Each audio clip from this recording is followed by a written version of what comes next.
Leonardo Matias. Este é o entrevistado de hoje do canal Eletrografia. Leonardo atua nos campos das artes visuais, da literatura e do design. No meio editorial, ilustrou e assinou projetos gráficos de mais de 100 títulos. Seu primeiro livro de poemas, De Pé, foi publicado em 2011 pela editora Patuá e recebeu uma reedição em 2014. Em 2015, lançou, também pela Patuá, Reticências entre parênteses, obra que põe em diálogo poesia, narrativa e cinema. Em 2017, veio a público Exercício Cinza, obra na qual escritores apresentam poemas feitos a partir da série de trabalhos visuais Massas, assinada por Leonardo.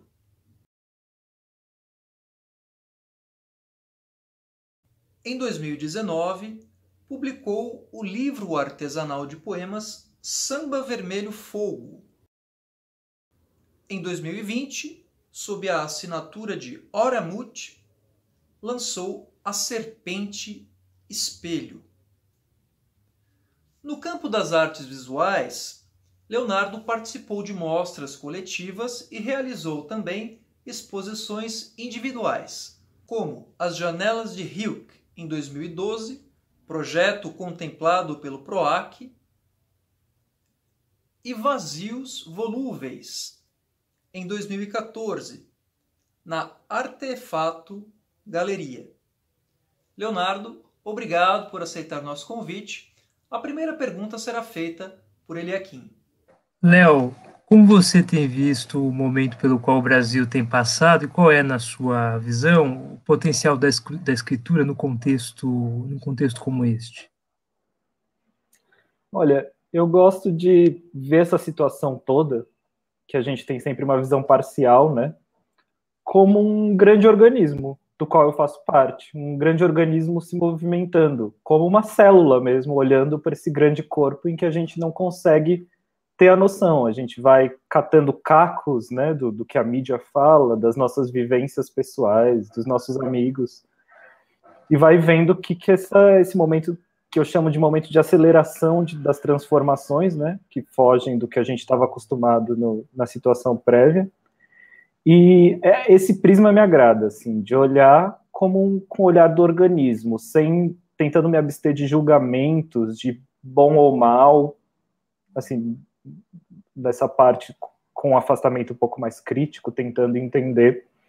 E o movimento que eu vejo acontecendo me leva muito para aqueles conceitos de entropia e distropia, né? Que são basicamente, enfim, conceitos da termodinâmica que falam sobre a desorganização de um sistema que tende ao caos, porque ele está antes sendo gerido e funcionando ali de acordo com padrões, o que eu acho que só aí já flerta muito com a escritura, né? Que é a coisa da gente, por exemplo, a poesia, pensar a poesia e o verso livre, a poesia e o soneto, a poesia e suas milhares de formas, a prosa. Isso eu já acho que é um caminho onde a arte já está fazendo um paralelismo importante que nos ensina mesmo, nos dá uma ferramenta para aprender a viver. E a distropia sendo esses novos sistemas que vão aparecendo, novos mecanismos que vão se apropriando do caos gerado para reorganizar. Ou seja, o próprio caos me parece uma etapa de reorganização que é natural e que a gente, dentro dele, como célula pequena, se assusta, né? E acontecem mortes, e, enfim, acontecem negligências e também acontecem coisas boas. Além disso, na cultura, esse momento de pandemia, a gente está vendo um aumento de carência por conteúdos, né? O que, se por um lado o apoio do governo não dá espaço, já era muito precário, sempre foram muito precárias as estruturas que fomentam a cultura no país. Ver agora elas desaparecerem é ruim, mas força a gente a deslocar o poder do governo e trazer para a gente, né? Isso eu acho interessante.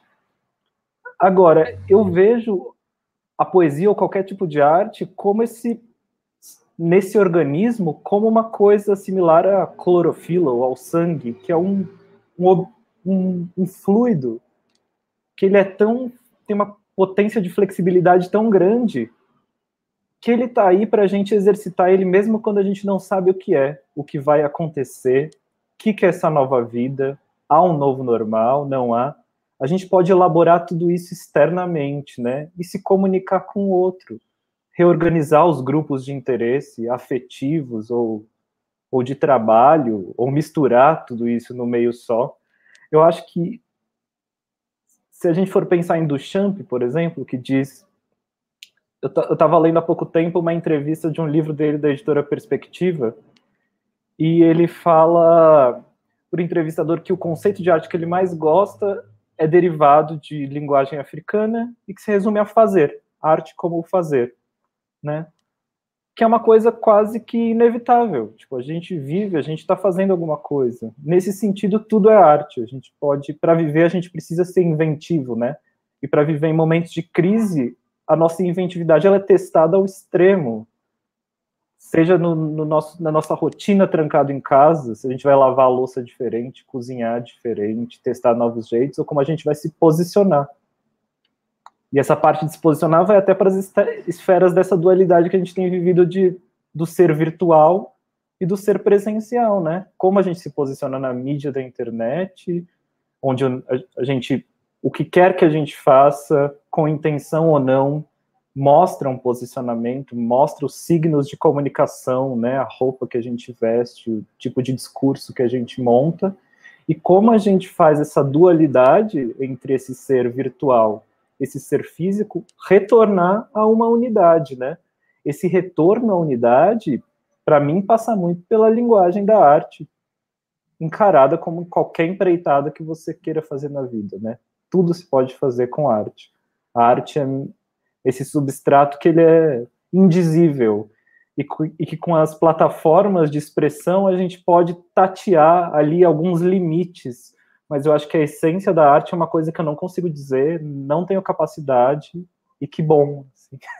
Eu acho que é bem por aí. Para mim, essa pergunta, ela separa em organismos, né, para ela se organizar e comunicar, mas no fundo eu acho que a situação do Brasil, a escritura, a poesia, o caos, tudo é uma grande mesma coisa, né, que a gente se dissocia na hora de fazer o exercício, principalmente da razão, mas no qual a gente está mergulhado e não tem muito o que a gente separar. Talvez a escritura e a poesia, para mim, são esse grande cimento, essa cola, esse fluido em que a gente vai manuseando, como um barro, né, como uma escultura que nunca seca. Legal, Léo. Já que nós estamos falando de arte, poesia, falar da sua própria poesia. Gostaria de abordar um pouco a sua própria poesia. Você estreou em livro com De Pé, né? Uma obra composta por poemas curtos, dedicados muitas vezes a escritores, filósofos, artistas visuais. E alguns anos depois você lançou Reticências entre parênteses, que apesar de apresentar, né, assim como o De Pé, uma mancha textual pequena, né, sobre a página, cada uma das páginas, consiste em um poema longo, né? Um poema longo, pautado por alguma narratividade ali, né? Mesclando desenho, né? A arte visual, narrativa e poesia. Como você vê nesses seus dois trabalhos iniciais, então, né, a relação entre visualidade, poesia e narratividade? Legal. Na minha primeira publicação, o De Pé, que é um livro de poemas curtos, como você citou, eu me questionava muito sobre por que publicar, qual é a minha motivação, o que publicar me agrega, como chegar ao outro, o que dizer ao outro, e não só a textualidade como uma coisa estanque e separada. Então, na hora que eu fui montando esse livro, que eram de alguns poemas que eu escrevi já sabendo que eu ia publicar para fechar aquela unidade, alguns que eu já tinha, já gostaria de assim, percorrer um fio de ideias, eu passei a ver essa montagem de livro como um mobile, onde você pode acessar fragmentos, mas que você pode unir, e esse ponto de união é o leitor. Então eu fiz o livro para o leitor e isso me motivou a publicar. A primeira edição do livro saiu com um pós-fácil dos editores da época, o Eduardo Lacerda e a Aline Rocha. E foi engraçado porque eu não conversei disso com eles. Esse processo foi muito introspectivo de como eu me via publicando e tudo mais. E foi o meu primeiro trabalho com a editora Patuá, da qual eu sou parceiro nos últimos 10 anos como designer, ilustrador, né? E eles se referiram, acho que, se eu não me engano, o título do pós-fácil é Mobiles Cantables. Então é bem uma coisa assim. Mas o próprio título do livro, que é baseado no primeiro verso de um poema, eu pensava essa ideia do de pé como esse lugar em que a gente habita quando a gente está de pé, em que a gente está estacionado, mas que ele é um estacionado que ele precede ou prevê ou intui o caminhar ou o sentar ou qualquer ação que venha. Então é um estático que ele não é estático. Para mim, essa ideia do mobile, que parece estático porque está no formato tradicional de livro ali, né, que vende essa ideia para a gente, dessa organização padronizada e tudo mais, ela poderia ser quebrada dessa maneira. E é por isso também que eu dedico muito os meus poemas às influências e aos lugares onde eu belisquei os pensamentos para tirar, porque eu acho que esse é um meio de comunicação com o leitor também. Como eu li aquela minha referência e como o leitor lê aquela referência, que na maioria são, enfim, do grande público de arte, né? Tudo que me inquieta se insinua, seta, tesa, quieta, nua. Já o segundo livro, Reticências entre Parênteses, tem esse nome também um pouco é bem continuação desse pensamento, né? Porque as reticências entre parênteses são o recurso usado para a gente mostrar que tem lacunas no texto. Mas, diferentemente de um mobile, eu queria que os fragmentos pudessem ser muito entendidos como também uma narrativa longa. E aí eu pensei muito no cinema, pelo cinema ser geralmente ter narrativas contínuas, essa ilusão da arte da continuidade, só que conformada de vários takes, enfim, vários recortes, como se a gente estivesse prismando um objeto mesmo, jogando a luz em cima das várias faces de um objeto, né? E aí eu tentei fazer um livro que fosse um filme transubstanciado em livro. Só que eu não queria me fechar nisso. Essa é a minha ideia de realizador. Só que tão realizador quanto eu é o leitor.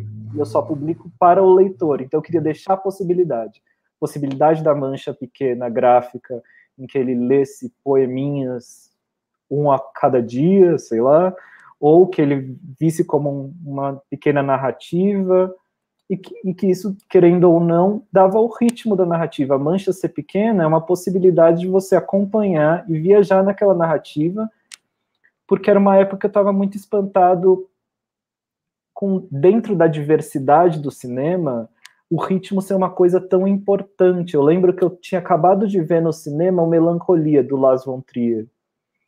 E eu achei mágico como tem uma introdução gigante, assim, eu acho que são uns 8 minutos de uma visão fora da esfera terrestre, você não sabe direito o que está acontecendo, ele tem vários cortes, e ele não é uma coisa que se encerra na beleza, porque ele escolheu uma forma de fazer bem low-tech mesmo, né, que é bonita, é linda, mas assim, dá para ver que o apelo visual não é aquela coisa da tecnologia do cinema que te oferece o deslumbramento instantâneo, e aí você vai se tocando em takes cortados que alguma coisa está se chocando com a terra, algum objeto, e ele usa o recurso de áudio com uma música instrumental super lenta. Então, quer dizer, uma coisa que, se me falassem antes de ir para o cinema, tem 8 minutos de abertura de uma coisa se chocando com a terra com uma música lenta.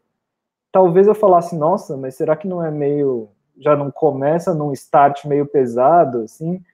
E não é, eu poderia ver meia hora daquilo. Então eu me toquei que quando o cineasta encontra seu ritmo, que a gente vê em diversas produções, mais aceleradas ou não, mas quando você encontra o ritmo da narrativa, você pode botar os seus fragmentos, os seus takes, os seus cortes da maneira que você quiser, que você vai conseguir comunicar. O intuito era comunicar como matriz principal, não se tornar chato ao leitor, querer despertar a ânsia pela possibilidade do leitor, como eu tinha essa ânsia pelo mapeamento das possibilidades sem um fechamento. Então, para mim, como você vê a visualidade, a poesia e a narratividade? Eu vejo como recursos da gente passar uma mensagem, onde essa mensagem não seja necessariamente como a mensagem científica, né, onde você tem um emissor, a mensagem, o receptor. Eu acho que a arte, ela é tudo. Ela é o emissor, ela é a mensagem, ela é o receptor. E eu gostaria muito que quando a pessoa lê, ou eu, ao fazer o livro, nos sentíssemos mais a mensagem, que é uma coisa transitória e fluente, do que essa entidade quase que imóvel, que é o emissor e o receptor. Para mim é isso. Noite. Às vezes, as coisas são mais velozes na curva. Perfeito, Léo. Um dos seus trabalhos poéticos mais recentes é o livro de artista Samba Vermelho Fogo, publicado artesanalmente em 2019. Gostaríamos que você falasse a respeito desse projeto e do motivo pelo qual você escolheu esse formato específico. Sim. Samba Vermelho Fogo é esse livro artesanal de poemas que vem numa hora da minha vida em que eu estou repensando tudo. É um momento de rompimento total com os meus motivos, com as minhas motivações, inclusive profissionais, no meu trabalho que eu realizo, como eu disse, em parceria com a Patuá e outros parceiros, realizando o livro de outras pessoas e aprendendo com as narrativas e com a arte das outras pessoas, né? E isso me faz chegar num lugar muito de repensar em todo o processo criativo que eu entro, o meu próprio processo criativo e querer romper com ele de alguma maneira, né?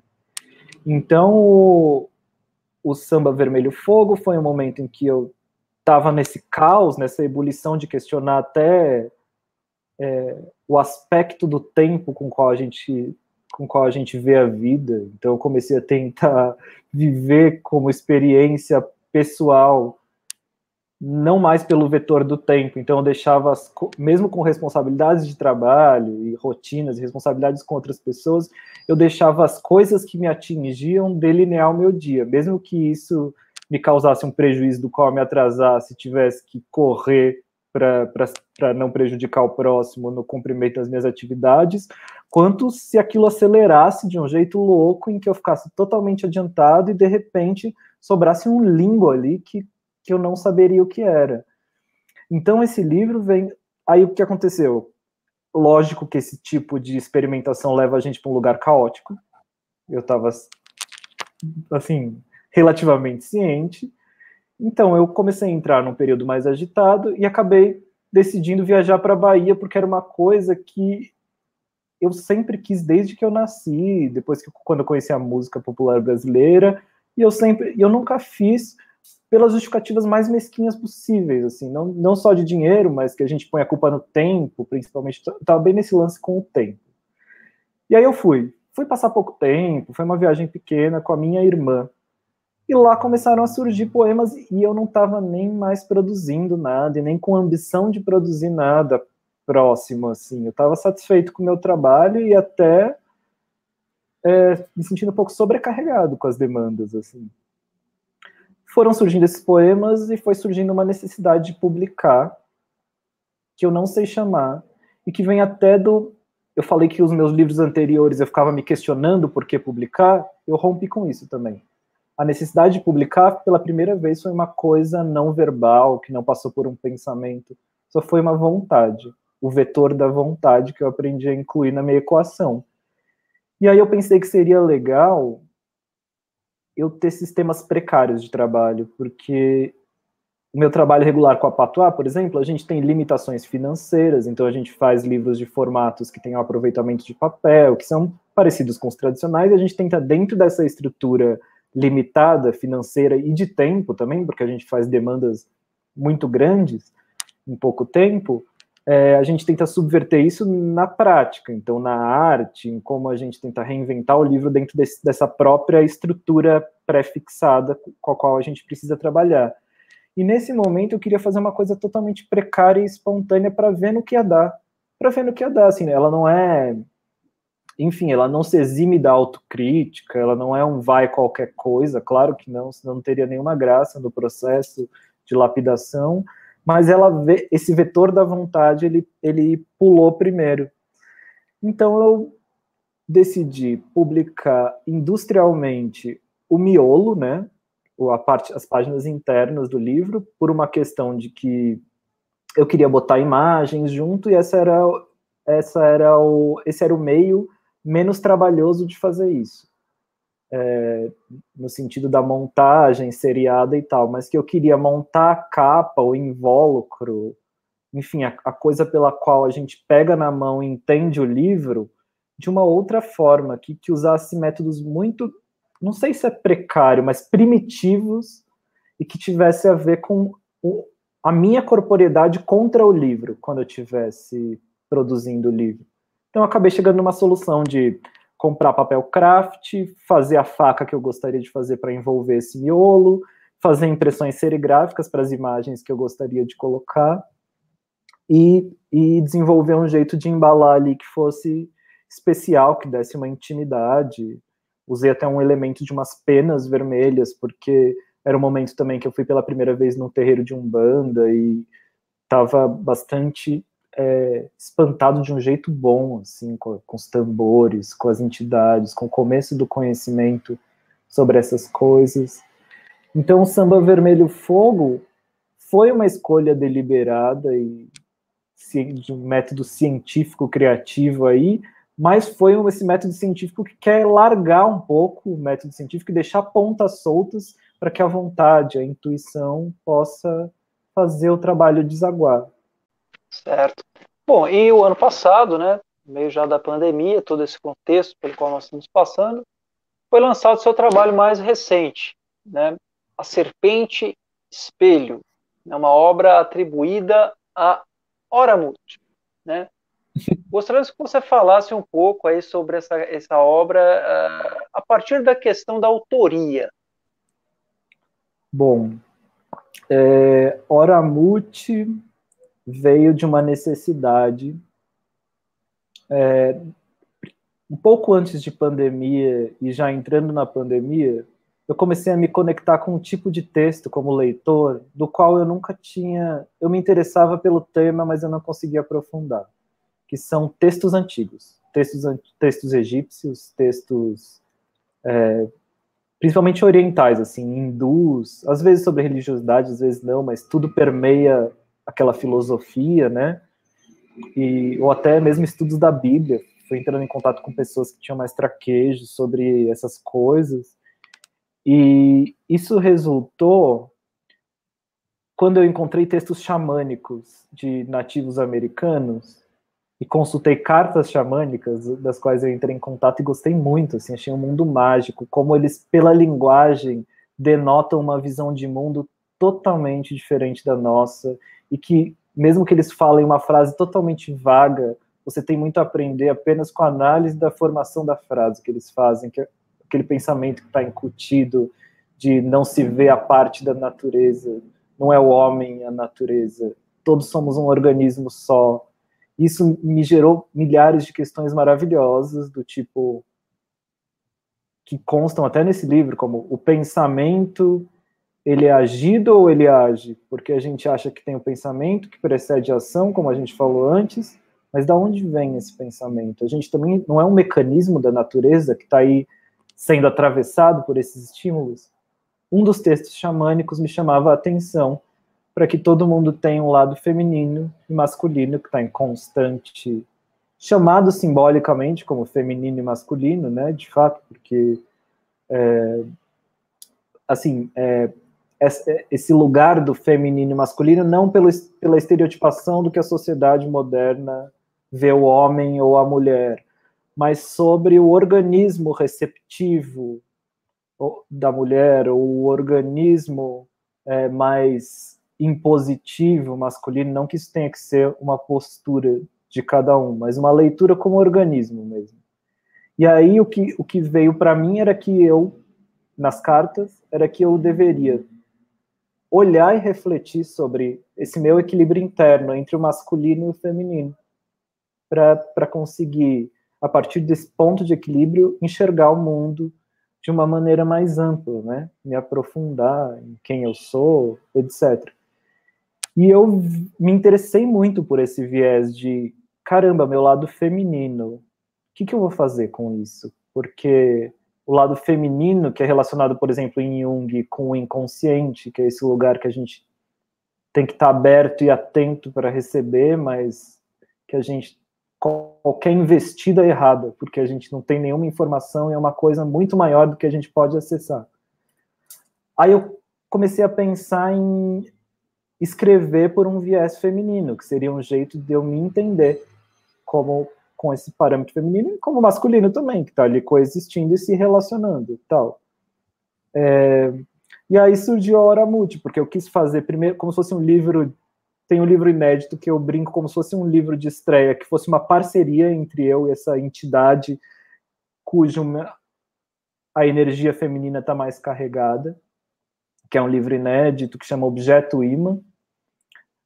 E logo em seguida eu fiquei imbuído de tocar outros projetos que eu já tinha engavetados, que eu via como Léo, como a minha pessoa física muito intrincada com a pessoa lírica, enfim, por essa outra visão. Talvez até desse uma agitada naquelas coisas que estão engavetadas, se você toca nelas com uma leitura diferente e tal, por isso que a gente deixa maturar, inclusive, né? E aí eu me toquei que o que eu precisava como pessoa era isso. Era uma coisa que eu já fazia na arte, assim, que a arte me proporcionava, que é essa investida não ativa. É você estar parado e atento a tudo que acontece, e a arte só acontecer por meio de você, como se você fosse uma ferramenta mesmo. E de estar receptivo, porque às vezes a gente está tão imbuído no nosso discurso que a gente não consegue nem ouvir, observar, né? E aí a autoria me pareceu estranha até por um viés feminino. E eu achei que eu tinha que... Eu entrei numa coisa de quase apologia a esse estado receptivo, em que eu era só um meio, uma mídia, onde eu sou uma mídia, o livro é uma mídia, o leitor final é uma mídia, o desenho é uma mídia, tudo é um meio para uma mensagem que eu desconheço. E aí eu não sei, o livro mais recente, A Serpente Espelho, quando eu estava nesses textos antigos, eu comecei a me interessar muito pela Kundalini, pelo despertar da Kundalini, comecei a ler as bibliografias mais variadas, porque é um assunto que vem de mitos de vários povos, né? O Joseph Campbell fala muito da Kundalini, que ele acha em lugares que não tinham comunicação, nem temporalidade, nem espacialidade no mundo, e que quando ele retoma os mitos, elas falam de coisas super similares, assim. E eu até achei interessante porque eu tinha acabado de ver uma entrevista do Antônio Cícero em que ele contava sobre as terminologias de epopeia e mito, que os gregos chamavam epopeia aquele discurso que era passível de ser registrado e repetido. Então aquilo era legitimado como uma epopeia e virou poesia, como Homero e tal. E o mito era aquilo que você fala, que você conversa, que você conta a sua experiência e se perde, porque ele não está num formato que é passível de ser repetido, não está nessas estruturas. Então o mito é o que se perde. Aí o Joseph Campbell vem estudar isso, e a Kundalini, ela fragmenta conhecimentos super similares de povos completamente diferentes num lugar só. E eu falei, nossa, cara, cadê a mídia? Cadê o meio? Quem é o meio aí para transitar essa informação? E que informação é essa? Então, enfim, ficou na minha cabeça uma coisa de fazer um livro totalmente vago sobre essa coisa que é o infinito, que é o nada, e eu não sabia como. E ela veio à luz de um jeito totalmente aleatório, assim, depois de uma conversa de telefone com a minha irmã, que está morando na Bahia, que foi junto para a Bahia comigo naquela época, e foi morar lá. Acho que ele flerta muito com esses textos antigos orientais, né, conceitualmente, mas eu falei, cara, esse texto está passando por mim, sendo deformado por mim, mas nada aqui é germinado por mim. Eu tenho que fazer alguma coisa parecida com uma semeadura, da qual você passa para frente as sementes e não sabe se ela vai nascer, não sabe se ela não vai nascer, mas continua nessa empreitada. E aí me veio o texto assim, boa. E eu não me senti autor. Não me senti nem um pouco autor, não achei que tinha importância ter um autor. E achei que nem valia a pena sair da gaveta. Eu fiquei super empolgado pela experiência e pelo processo criativo, e para mim era isso que era a obra, o processo criativo. Depois de algum tempo eu fui ler e encontrei um prazer em ficar lapidando e publiquei. E me veio, eu não sei dizer como também, me veio essa ideia autoral de que Oramute fosse um mineral, uma pedra, né? Que contivesse esse conhecimento artístico numa outra linguagem, que é uma linguagem não falada, inatingível, mas que em certos contextos de erosão e conforme o seu ambiente, algumas pessoas com alguma sensibilidade aguçada por um motivo aleatório no momento pudessem ouvir aquelas mensagens, que não é de fato ouvir, porque não é ouvir com o ouvido, se a mensagem ela não é dita. O que traduz também é desconhecido. Para mim é isso, a coisa de aprender a vida. E eu achei interessante lançar um livro dizendo que era uma transcrição de uma mensagem, enfim, inventando essa história claramente ficcional na orelha do livro, como um preâmbulo, para a pessoa depois encontrar uma mensagem dentro do livro que não se sabe mensagem, e que questiona o livro, questiona o leitor, questiona o reflexo do autor em direção a esse leitor imaginário que existe e não existe ao mesmo tempo. Para mim, a autoria ela é mais um atributo também, né, de linguagem, assim como é o desenho, assim como é a escrita, assim como é qualquer outra coisa. A autoria entrou nessa equação, ela foi engolida por essa grande coisa que é infalável, como mais um atributo para a gente tatear os limites do expressável, mas que ainda assim é um exercício, né? Uma experienciação.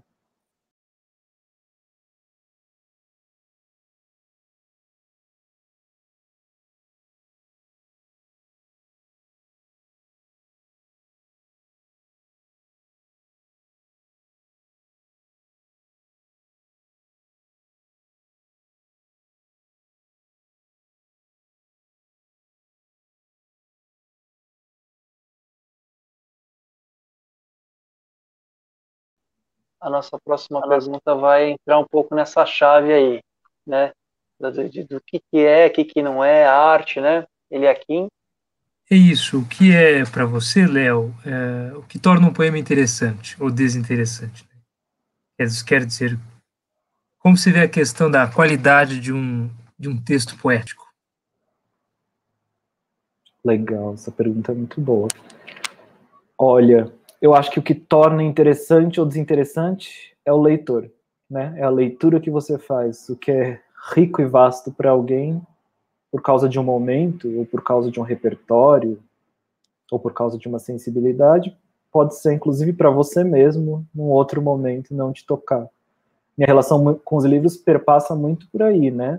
Tem a vontade prévia da informação que você colhe, muitas vezes em outras bibliografias, e aí eu compro o livro ansioso e eu tenho que deixar ele maturar como uma escrita mesmo, porque ele bate e eu não consigo, eu estou interessado, aquele conteúdo me interessa, aquela forma me interessa, mas não vai. E aí 2 meses depois eu bato o olho e falo, tipo, é agora. E vou lá e às vezes não dá certo também.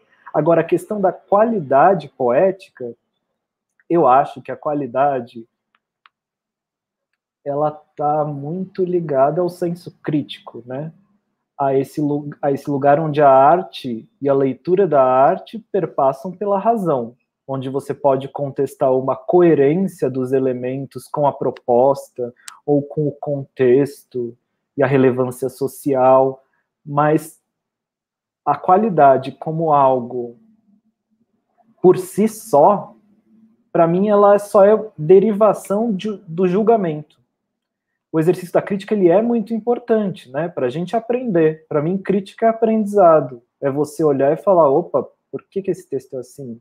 Por que está estranho? Ou por que eu gostei muito? Ou por que para mim foi desinteressante? Agora, a crítica julgamentosa de qualidade, essa eu não me interesso. O meu exercício frente a obras de arte que me causam estranheza, tanto para o interesse quanto para a repelência, são do teste dos meus limites. Eu fico pensando, o que eu preciso fazer para conseguir metabolizar essa informação como algo tão legal que tocou uma pessoa a fazer, assim. Eu não consigo chamar nada de ruim ou de lixo, e não é uma falta, um lapso de autocrítica. Eu tenho minhas predileções, eu tenho o que eu gosto, inclusive os tipos de estudo estrutural do poema que eu vejo que são recorrentes no meu interesse, mas eu digo que para mim tudo porque tudo faz parte de um processo. A gente não escreve um livro imaturo como uma ponte para a maturação. Às vezes a gente não tem que ver o livro publicado e impresso para a gente ter uma visão crítica que a gente não teve no Word, ou enfim, ou só num outro momento, não numa outra mídia. Então, considerando tudo como parte de um desenvolvimento artístico coletivo ou individual, eu não chego na questão da qualidade como um parâmetro. Eu posso usar empatia, entendimento, não sei, tem obras que eu sinto que eu não gosto e às vezes uma pessoa falando sobre a obra é tão fascinante, né? E aí eu volto para aquela obra com outro olhar. Eu acho que, para mim, a coisa mais estimulante na arte é ser espectador e tentar ver com os olhos dos outros, assim, por um pouco de tempo o mundo ou a própria arte. É um exercício de compaixão mesmo, assim, da gente atravessar os nossos limites corpóreos e mentais e poder, mesmo que de um jeito emulado pela nossa própria mente e corpo, imaginar como é ser esse meio que é a arte. Como, assim, tô quase me repetindo, né? Porque eu tô com essa visão estruturalista das coisas no momento e fascinado, assim. E no Mas, fundo, Léo, eu acho... Oi, desculpa, fala. Só um Diga. contraponto. Você tinha dito, né, que perante a sua concepção, praticamente tudo é arte, né? Mas quando a gente pensa nessa questão da avaliação crítica, e você vê coisas que estão muito inseridas na indústria cultural, né, e que são apresentadas como arte, e muitas vezes a gente percebe que elas estão ali mais para alguma repetição, né, de uma sensibilidade, que muitas vezes é facilmente vendável, né, consumível. Como é que que você vê a partir, como é que você acha, como é que você encara esses fenômenos? Olha, esses fenômenos, para mim, eles são fenômenos sociais. Desde uma coisa, como você diz, mais comercial, eu acho que a função comercial também é um jeito de fazer a informação rodar. A gente tem visto isso muito com os grupos de emancipação, né? Em que a gente chega e vê o comércio propagandeando um tipo de pensamento que é o que a gente gostaria do mundo e engajando a gente por aí. Então, quer dizer, se eu fosse aplicar uma coerência crítica, eu veria dois lados. Eu veria o lado horrível, que é a apropriação comercial de uma coisa que, por princípio, tem que ser libertária, não tem que ser, né, como imposição da liberdade, mas que tem que ser o que se quiser.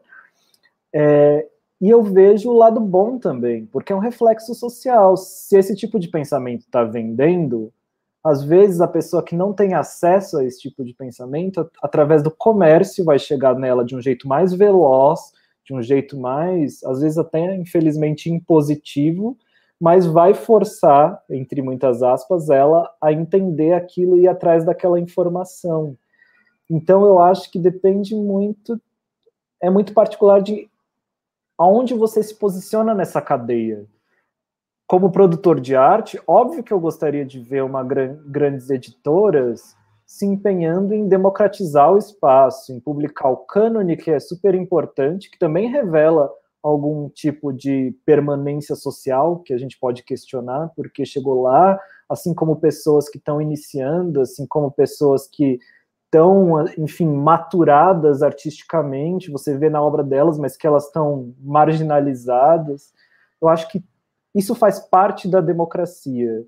Se você acredita em uma democracia que é para você dividir espaço, você também tem que dividir espaço com esses discursos perversos, sabe? O legal seria só se todo mundo tivesse uma possibilidade igual, eu não sei, mas sim, seria legal igual, mas pelo menos não tão dispar, né?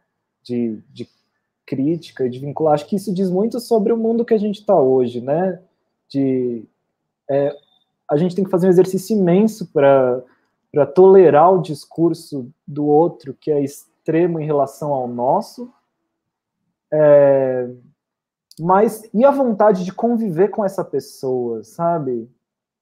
E a vontade de entender de se ver como igual. E esse exercício da compaixão que a arte dá como possibilidade, onde ele está? Porque eu acho que não existe bem individual sem bem comum. Eu acho que a riqueza, seja cultural, seja financeira, seja, enfim, relacional, ela é você não precisar pedir aquilo que você quer e você distribuir, né? Tipo, por exemplo, acho que esse é um paralelo entre o dinheiro e o amor, por exemplo, que eu gosto muito. O cara rico, ele não precisa mais se submeter ao sistema econômico, ele já tem um ganho que dá para ele e muito mais do que as necessidades dele. Mas para mim, no meu ver, ele é rico se ele, além de conseguir, com esse excesso, entre aspas, se alimentar o que ele pretende, mas também distribuir, multiplicar, fazer o bem comum. E o amor é a mesma coisa.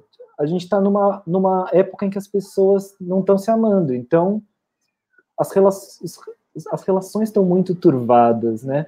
Se a gente dá aquilo que a gente quer, mas que a gente não tem, a gente bota para rodar um sistema. Eu acho que isso acontece até no sistema dos mais perversos, como o seu exemplo. Assim. Tudo faz parte de um processo. O que hoje a gente está... Se você, por exemplo, está contestando essa ideia, entre aspas, com essa pergunta que, enfim, eu sei que você também é produtor de arte, que você também sim, tem críticas super inteligentes sobre textos e que provavelmente gostaria de mais espaço para pessoas que têm trabalhos bons, consolidados, não sei como chamar isso. Isso faz parte do processo, está gerando uma repelência e uma onda contrária em você, em tanta gente que está produzindo coisa boa, e está munindo a roda de girar, né? A conversa dá pano para manga, né? Tem muita coisa. Mas, Léo, a gente queria ouvir você lendo um pouco do seu trabalho, né? Se você puder ler um poema seu, algum texto, um escrito, algo que você, da sua escolha, se você quiser. Legal. Eu separei aqui um poema pensando bastante nesse momento que a gente está de pandemia, de confinamento, né? Então é um poema que eu fiz para esse meu livro que está inédito, Objeto Imã, e ele é um poema que ele é escrito em cima de outro poema de Bertolt Brecht. Eu ouvi essa história em vídeos de internet de que o Brecht estava numa época da vida dele muito depressiva, enfim, não estava sabendo como lidar com as coisas, se recolheu no campo e, se sentindo assim, estéril, sem produzir, fez um poema chamado Felicidades, em que ele apenas nos versos sublinha coisas que ele acha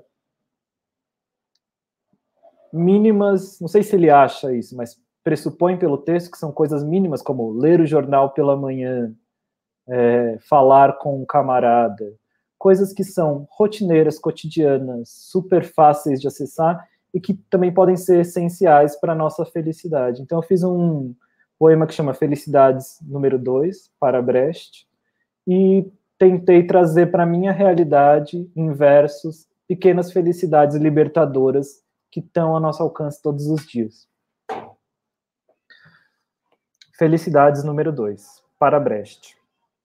Escutar a madrugada, vestir anéis que não são nossos, observar rostos sob a luz da TV, esfregar as palmas das mãos e colocá-las sobre os olhos, os primeiros passos na água, tirar cartas sobre o mistério indecifrável, flutuar de olhos fechados, o som dos tambores ressoando no tórax, ter um pouco do que se quer muito, tirar os sapatos, observar sombras, girar maçanetas, conversar, dormir, caminhar, sussurrar, agir. Esse é o poema. Maravilha, Léo. Muito obrigado pela entrevista.